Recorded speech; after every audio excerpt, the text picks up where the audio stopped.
Welcome to Genialis. In this video, we'll walk you through our application designed to analyze and visualize data obtained with Invitrogen Collibri RNA library prep kits. We'll show you how you can manage and interpret your RNA sequencing data without having to rely on bioinformatics scripts or collaborators. First, you'll need to upload your data to the platform. This is done on the Import Data page. The most common way of doing this is via compressed FASTQ files on your computer, but other methods such as direct import from BaseSpace, FTP, or public databases are available too. Begin by choosing whether your samples are single or paired end and select your files. Check to make sure the files are paired and matched to the correct samples. Simply drag the files to reorganize them if necessary. All your new samples are automatically put into a collection for easier data maintenance. After the data is uploaded, you'll be redirected to the collection's details page. We recommend processing raw data using our pipelines to ensure data quality and reproducibility. Choosing an analysis will take you to the Create Analysis page.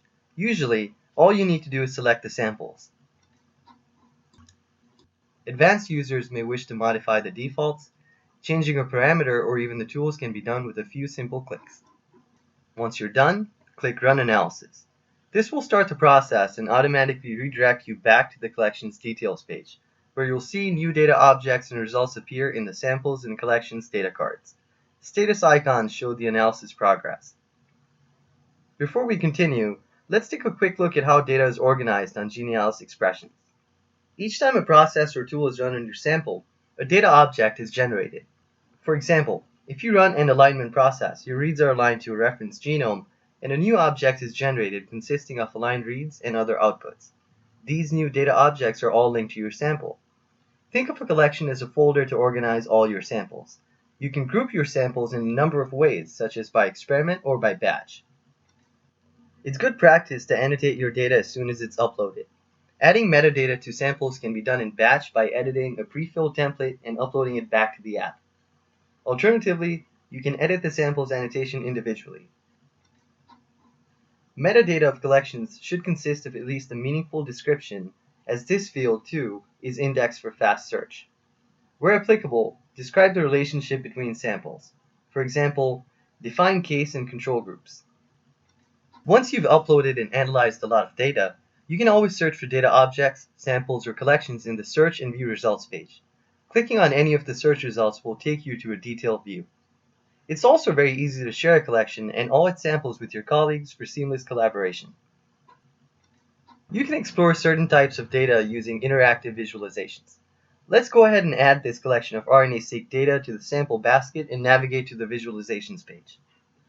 For the purpose of this tour, we have analyzed duplicate samples of universal human RNA and human brain RNA standards, so we have two groups and a total of 8 samples. We'll begin on the Samples Comparison tab by asking, are my replicates consistent? And are my experimental treatments and controls distinct from one another? In the hierarchical clustering plot, we see that the replicates form clades as expected. Similar paired clusters can be observed from the PCA plot, thus validating the experimental design.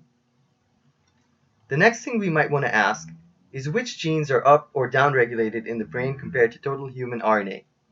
In this example, we can see the number of up and down-regulated genes. Individual genes of interest can be selected from the table or the volcano plot. Selected gene sets can be saved for later, and they follow you around for fast and simple data exploration. For example, you may be interested in visualizing expression patterns.